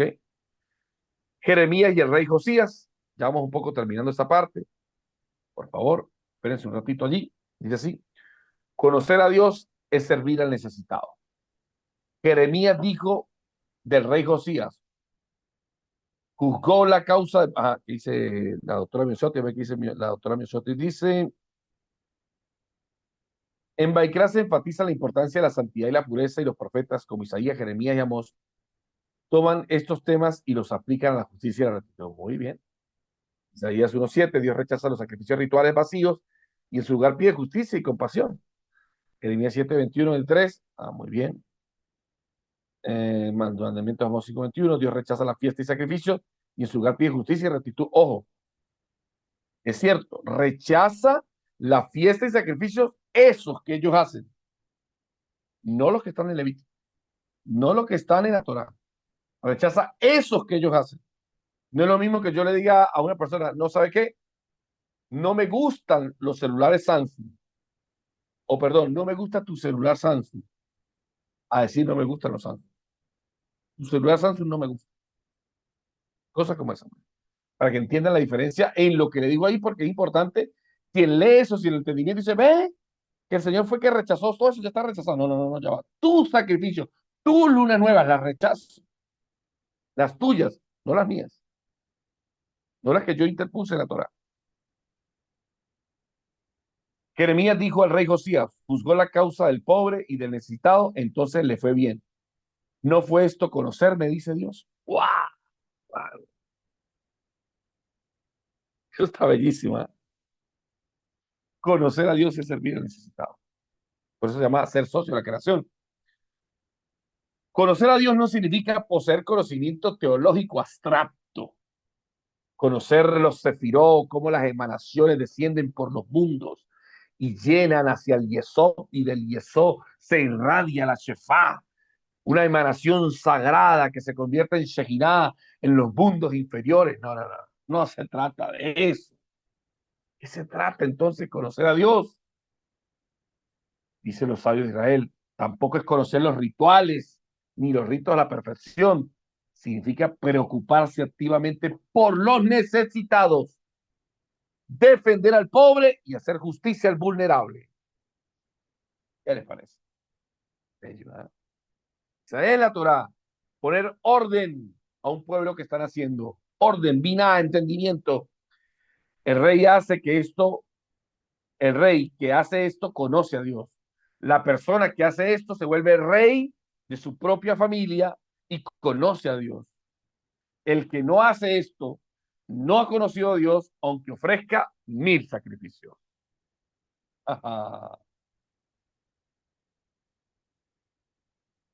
Ya terminando, dice aquí Maimónides y el conocimiento de Dios. Maimónides, ¿para qué sirve Baikra? ¿Para qué sirven los sacrificios?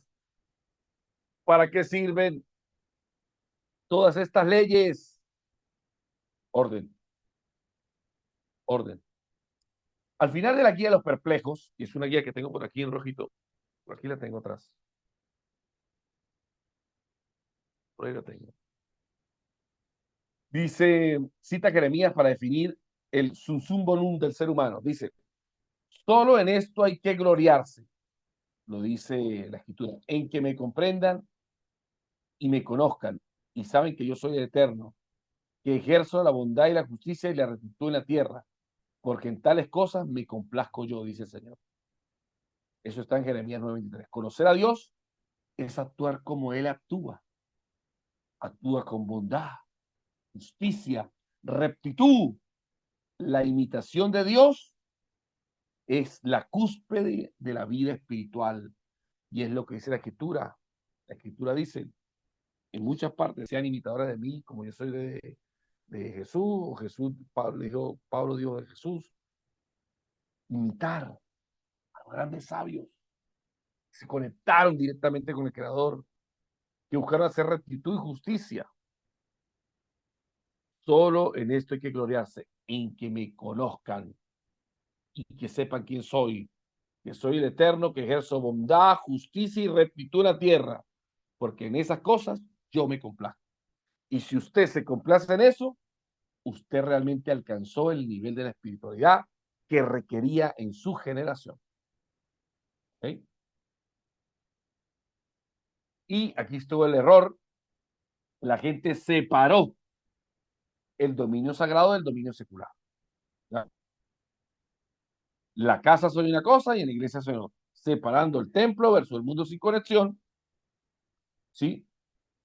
Pero la concesión profética, que siempre ha existido en la Torá, hey, no puedes separar tu vida de secular de tu vida espiritual, es la misma.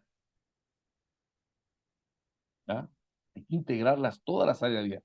Unidos, Dios y el prójimo, sistema indivisible e inseparables. ¿Ok? Importante eso. Vamos a ver. Ya esta creo que es la última lámina.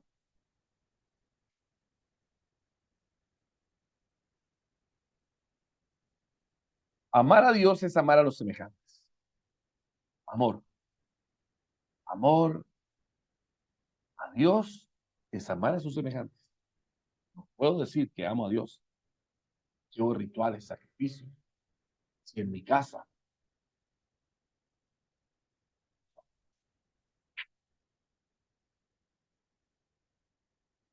y en nuestra congregación hay gente aguantando amor. No son dos amores distintos, sino uno solo, expresa en dos direcciones, vertical y horizontal. Eso lo dice la Escritura. Puede decir que amas a Dios que no lo ves y a tu prójimo que lo ves. O sea, el fin de todo esto es siempre va a ser el amor.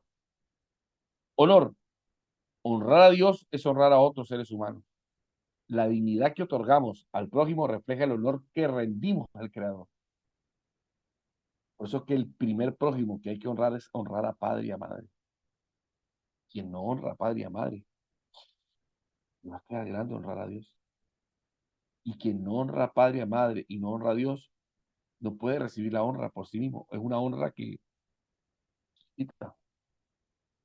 escucha. No podemos pedir a Dios que nos escuche y no estamos dispuestos a escuchar a los demás. Esos son los verdaderos sacrificios. Escucha bien. Dice la Escritura, el que cierra su oído al clamor del prójimo, luego él clamará y tampoco será oído. ¿Cómo me comporto en la horizontal y en la vertical? No podemos pedir perdón a Dios que nos perdone si no estás dispuesto a perdonar a otros. Padre, perdona nuestras ofensas como nosotros perdonamos al que nos ofende, Padre nuestro. Entonces, la Torá tiene una coherencia histórica tan tremenda, tan tremenda. Uno entiende que todo lo que ocurrió en el templo nos lleva a esto. Obediencia, justicia, misericordia, bondad, todo con el prójimo. ¿Ok? Sacrificar mis pasiones, mi lujuria, mi avaricia, mi gula, mi orgullo, para hacer un espacio para que todos podamos desarrollar nuestro potencial. ¿Ok? Ese es el verdadero sacrificio de Dios. Y creo que termino con esta. Nos quedan dos. Creo que quedan dos. La imitación de Dios. El camino hacia lo recto. Conocer a Dios es tratar de imitarlo, lo que implica ejercer bondad, justicia y rectitud en la tierra. Esta es la conclusión que une Jeremías y Maimónides a través de los siglos. La vida religiosa auténtica no se mide por la perfección ritual de cómo se haga el shaharí, el nijá, el arbí, de que usted en Pesaj, usted sacó hasta el último James, perfecto, hágalo. Pero que no sea solamente el James físico el que saque, sino el James de su alma, el orgullo, la prepotencia, la soberbia, la arrogancia, la mentira, la trampa. Ay, yo saqué todo el James de mi casa y se lo vendí a un vecino para que me lo tuviera. Cumplí la alajá técnicamente. No, si no le hablas a tu mamá. No, si no has perdonado a tus hermanos. No es el trabajo. Esta es la conclusión de Jeremías y Maimónides. El servicio a Dios y el servicio a la humanidad son en el fondo el único y mismo acto. No hay otra cosa. ¿Y para qué nos sirvió Baikra? El despertar conciencia. Entender que estos sacrificios no están abolidos en lo técnico, pero están todavía vigentes en nuestra vida. Y el mayor de los mandamientos, el Salamín, es el único sacrificio que cuando venga el Creador será el único, el Mashiach, y venga, se levanta el tercer templo. El único sacrificio que se hará es el sacrificio de gratitud. Traigo sacrificio de alabanzas a la casa del Señor. Ofrecemos ante ti sacrificio de gratitud. Salmo 93, creo que es, 91, no, 93, creo que es. Entonces, el rey David nuevamente, ¿no? Enseñándonos. Y al final de los tiempos, esa es la clave. A ver, entonces, esta enseñanza trasciende los siglos. Mira lo que decía aquí. Esta paracha con su detallado está el internet ahí y en la sala está en el computer.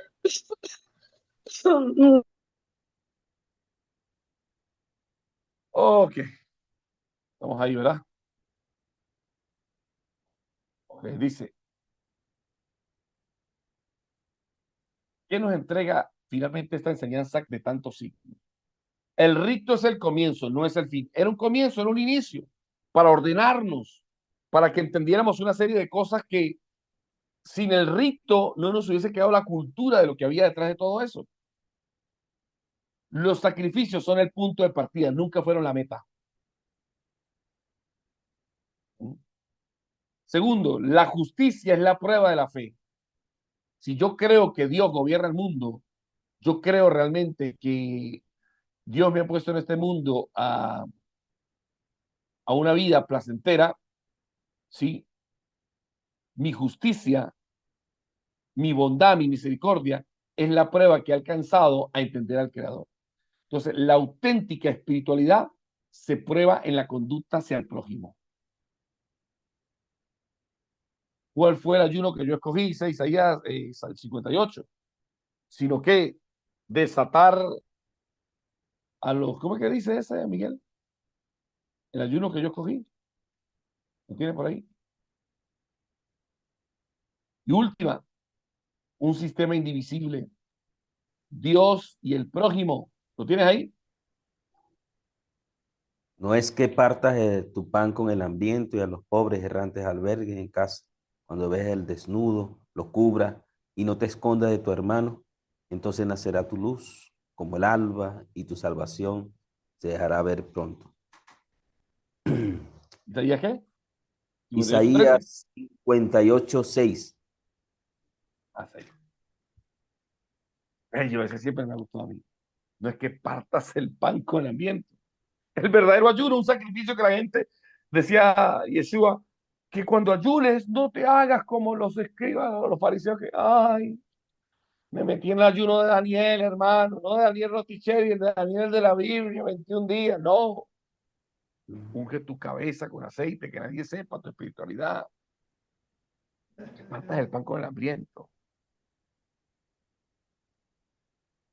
Dios y prójimo, vertical y horizontal, sagrado y cotidiano, todo forma parte de un único tejido espiritual. Señores y señores,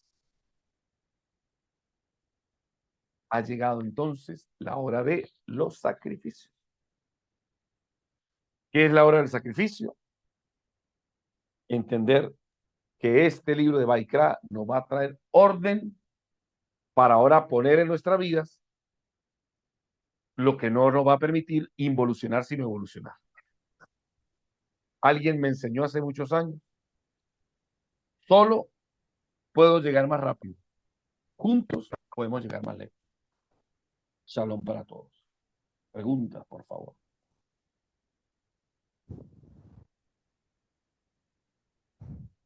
Está buena esa frase.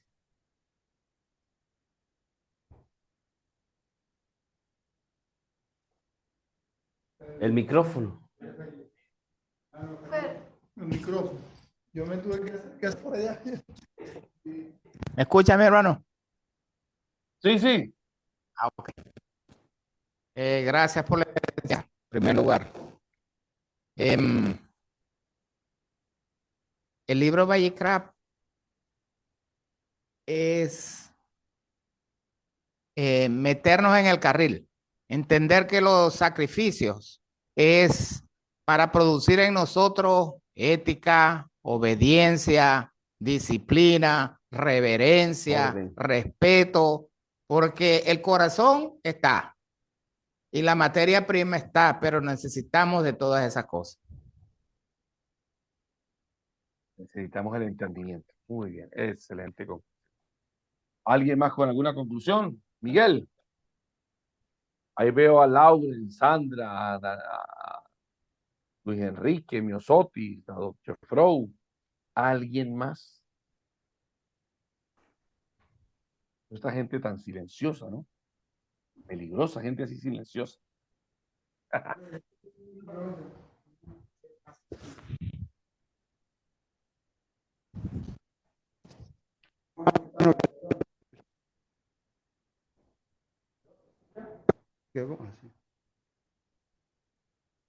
Sí, se acerca. ¿Aló, aló?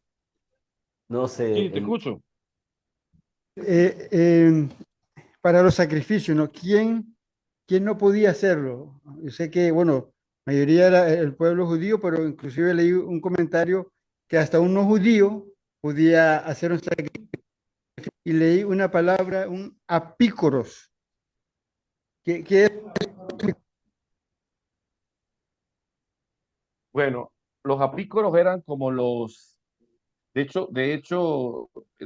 ahí viene epicurio, de apícoros. Eran como los salidos de los Eres Rack, como gente son profana, gente que tienen conocimiento, pero no conocimiento de lo sagrado. Eh, Filosofías como la epicuriana, que ahí viene apícoros, son donde se viene el individualismo. El epicurianismo, el apicurismo, habla de ser feliz tú, hedonismo, ya va. Mientras tú seas feliz, no importa, la utilidad propia. Ese es el tipo de filosofías que van en contra de la Torá. ¿Por qué? Porque el que busca su individualidad no le importa dañar a otro. Ya, no le importa. Mi hermano, esa Entonces, pregunta me trae a mí otra. ¿Qué ajá, hace un epicuriano ofreciendo un sacrificio? ya.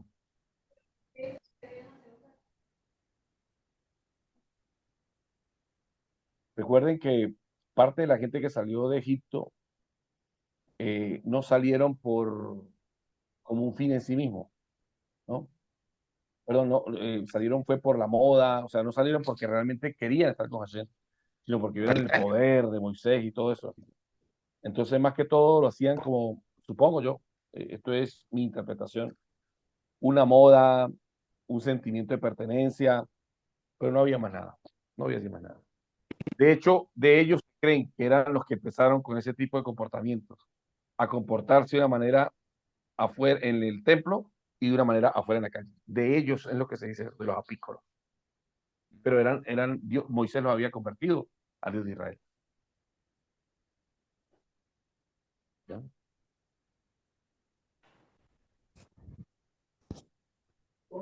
Una consulta, una pregunta. Entonces, en este caso, por lo menos, digamos, la Techuvá, la Tefilá y la Sedacá, actualmente. Ujú. Actualmente, Es la ¿qué? pregunta. Es la pregunta, pues. No, pero esa pregunta quedó incompleta. ¿Actualmente qué? O sea, estas tres cosas y el estudio de la Torah son lo que reemplazan los sacrificios. Totalmente, totalmente. Y sostienen el mundo, también dice la voz. Dice, tres cosas sostienen el mundo. La sedacá, la tefilá y el estudio de la Torah. Sostienen el mundo. Sostienen el mundo con la misericordia. Qué grandes son, ¿no? Qué grandes son la sedacá, la tefilá y el estudio de la Torah, que sostienen el mundo. Muy bien, excelente pregunta, excelente. Bueno, más que una pregunta era una afirmación, ¿no? Muy bien. La verdadera fe, según Yeshua, es cómo tratamos a los demás, ¿cierto? Sí. De Yeshua y de toda la Torah. No hay ninguna incongruencia entre lo que Yeshua habló y lo que dice la Torah. Ninguna. John, yo tengo una pregunta tocante, no directamente de los sacrificios, pero cada vez que se iba a hacer un sacrificio se colocaba las manos sobre el animal, ¿no? Había como una transferencia, lo que es la shemijá, ¿sí? ¿Mm? Este, ¿cuál es tu opinión con respecto a eso fíjate que hay una transferencia y hoy día el sistema religioso tradicional se usa mucho la imposición de manos? ¿Cuál es tu opinión personal en cuanto a eso? Ah, ok, sí, sí, sí. Pero la intención es importante. Nosotros vimos en la clase de Shemó, que se llamó, ay, se me va el nombre, Terumá, que es el levantar, y hablamos de la intención se impregna en la acción, la intención. Y todo eso está en la Torah. Como yo hago las cosas, se impregnan en las cosas. La intención de una persona que ora para que su pecado fuera impregnado, hay una impregnación, pero solo hay una impregnación hacia el animal. Realmente no hay por eso es que decía en el libro de Hebreo, no podía ser perfecto el espíritu, porque simplemente lo que hacía era una transferencia de lo que había pasado, pero no de lo que soy ni lo que seré. Sin embargo, por eso era que no podía ser ese sacrificio perfecto al ser humano. ¿Ya? Eso es lo que dice Hebreo. Sin embargo, en esa otra transferencia, desde mi punto de vista, es mi punto de vista, lo que hay es más un dominio, lo que más es ahora recibe, es más un dominio hacia la persona, es más estoy en autoridad sobre ti, que realmente la transferencia de algo bueno, ¿no? Bueno, aunque pueda ser también, ¿sabes? Estamos nosotros de alguna forma metiéndonos en terrenos que no conocemos los caminos del Creador, porque hay gente con mucha nobleza de corazón que lo hace, ¿no? Y lo digo por mí, cuando yo con toda honestidad de mi corazón oro por una persona que sea sano, yo le pido, Señor, que sea sano. Y tengo que decirle, Señor, sánalo, por favor, toca, pero sé que hay gente que no lo hace con esa intención. Y esa gente que no lo hace con esa intención, pues no tenemos nosotros. Sería ir a investigar uno por uno a ver qué está pasando, pero es una buena pregunta. Por eso el pueblo hebreo es muy celoso de que alguien imponga las manos, ¿sabes? Créanme. Eso pienso que ese es el punto allí, ¿no? No que dudemos si de la transferencia, de esa transferencia de espíritu, vamos a No, decirlo de eso así. no lo dudemos. De eso No, no no lo lo dudemos. dudemos, porque eso es verídico, eso es un Ah, hecho. Lo que no tenemos es que Torah. hacer es celoso de quién lo va a hacer. Y eso se tomó en la estructura de nosotros venimos con mucha libertinaje, ¿no? La gente sin conocer a nadie, yo pienso que uno sí podía dejar, pero por lo menos aquí, conocemos en la comunidad donde estamos, quiénes somos, dejar que por lo menos Miguel venga venga feliz, ¿sabes? Y nos ora, nos pone con cabeza, pero que ni siquiera conoce, ni le conoce el background, ni la vida, simplemente porque es muy delicado eso. Y sabes que mi hermano, disculpa, hablando de todas esas cosas, yo asocio mucho eso, esta actitud con la actitud de Simón en el libro de los Hechos, ¿no? ¿Se acuerda de Simón, el hechicero, aquel que quería comprar por dinero el don del Rúa y que Pedro lo reprendió cuando llegó Pedro, porque llegaron Pedro y Juan, pero Andrés, o sea, con Andrés se bautizó, pero después que se bautizó fue que la cosa se puso como que afloró realmente. Entonces, a mí para ese puntico específicamente de la inversión, contribuye a que la gente siempre saque lo que está realmente ahí, ¿no? Porque nosotros podemos medio mundo, pero nuestro Padre y su no engaña a nadie. Muy bien. De acuerdo contigo.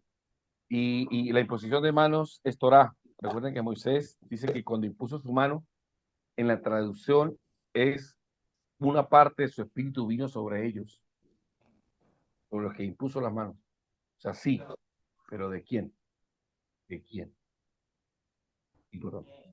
Bueno, señores, desde San Cristóbal, Venezuela, 17432 para el Ministerio de Transporte y Comunicación.